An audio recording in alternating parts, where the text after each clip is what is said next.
our processes are based on Australian and international law, and that's what we follow.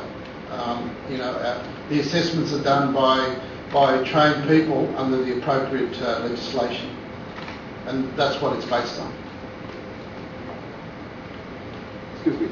You mentioned that the people whom Australian government is refusing to accept are sent back to their countries of origin. Now, very often these people who come seeking refugee status in Australia, they destroy their travel documents. Obviously, most of them come without travel documents. Now, how would you determine their countries of origin? Okay, well, we often rely on them to tell us who they are and what nationality they are, and then we have to go to the alleged country and for that country to agree to return them. So it's not just a question of putting people on planes and return them. The country of origin has to agree to accept them, and in order to accept them, they have to agree that they are their national. Well, as I said, if somebody engages Australia's international obligations, and if they satisfy the criteria, then they'll be able to stay. If they don't, then they are to return. So it really depends on the situation and the individual person's claims. And not on what the country of origin will do with them. Not bother about that. No, it's to do with what the international law, what the Australian law says, determines someone to be a refugee under the convention.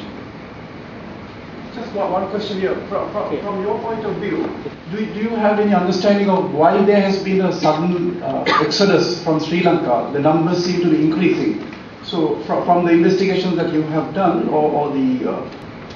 You have very, very large number, and I suppose effective people smuggling trade here, who are able to access boats and who make promises to people who think they'll get a better economic life in Australia.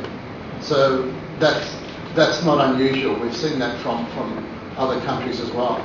When people make promises or give people hope, then even the poorest people will take that opportunity. These interviews that you conducted with the Sri Lankans, what have they been trying to tell you? Are they economic refugees, or are they seeking political asylum, or what is it? The ones that we've returned, and we returned a group on Saturday, are all about the fact that once they arrive, they'll be able to go into the community and work, and then send money back. So it's all about having job opportunities. Some realise that it might not be long term, they might have to come back, but they think that even if the process takes a short amount of time, that's still possibly more money than they would be making here. So it's very much all the ones that have been returned, voluntary and involuntary, are because of their economic situation. The number of people that have been returned from Nauru have been very much because in Nauru they're not able to work. They'll just be there while the process is taking place.